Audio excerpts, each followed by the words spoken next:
What's up fam? Welcome back to Firewalking Journey, the channel where I talk about things that matter to me as a location independent entrepreneur and investor.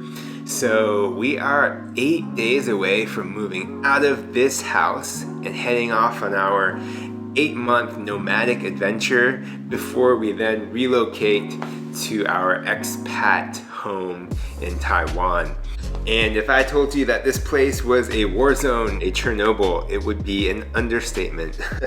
We are making progress though. I'd say we're about 25% moved out. These next 7 days are going to be chaos, but we're ready for it. So I've been doing this series on the various things that we've been preparing for our big escape. The first video I did talked about our stuff, our house, our car, so forth. The second video was on insurance. And so today's video is about telecommunications, cell phones, internet, and well, that's pretty much it. So let's get started. So the next category is telecom, communications, which pretty much is cell phones.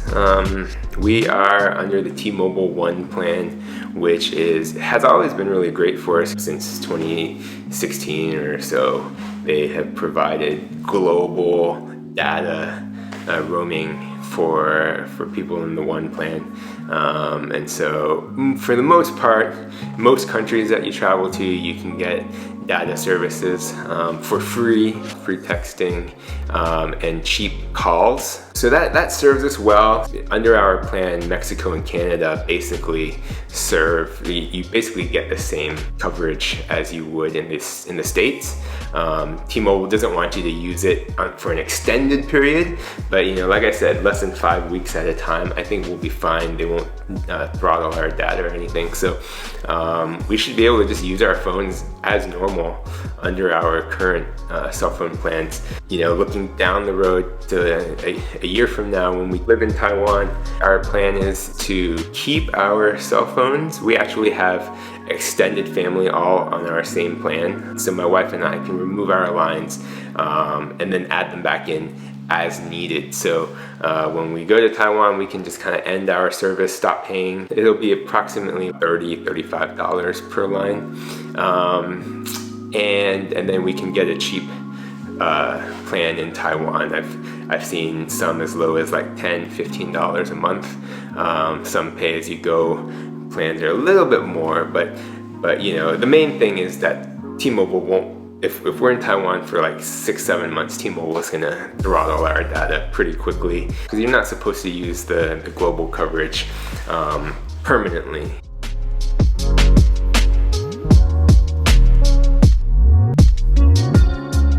The other concern is that if one of our lines is inactive for 3 months, then we might lose our cell phone number. And so that's another consideration. We may just sort of add it back on, before 3 months are over. It may be useful when we travel around Asia and stuff like that to have some kind of service in other countries besides Taiwan.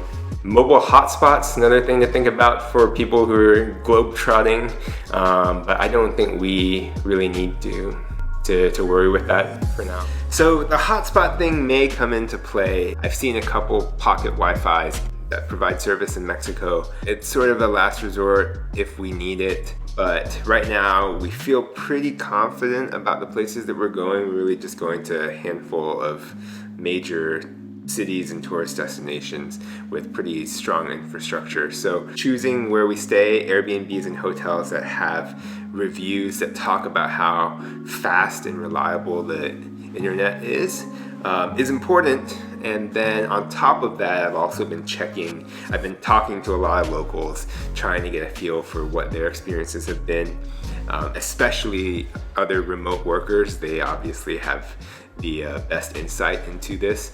And then also checking out the co-working spaces that are all near the places that we're staying in.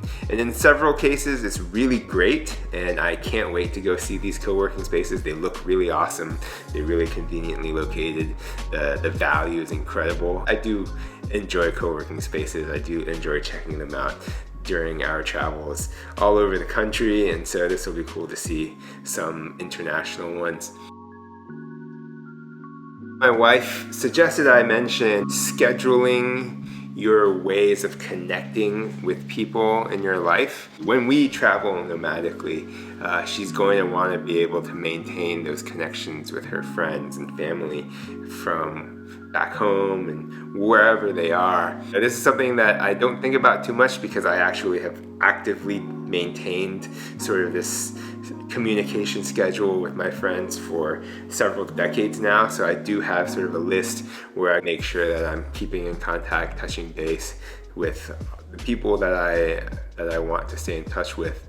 And so that is something I've always done, but it is, I guess, important for other people to be cognizant of that when you're traipsing around the world and you've got new things happening every day. It might be easy to forget to maintain those ties and those connections with the people that you care about. So have some sort of schedule for how you're going to maintain those connections. And then lastly, VPNs. That's something we are going to want to have.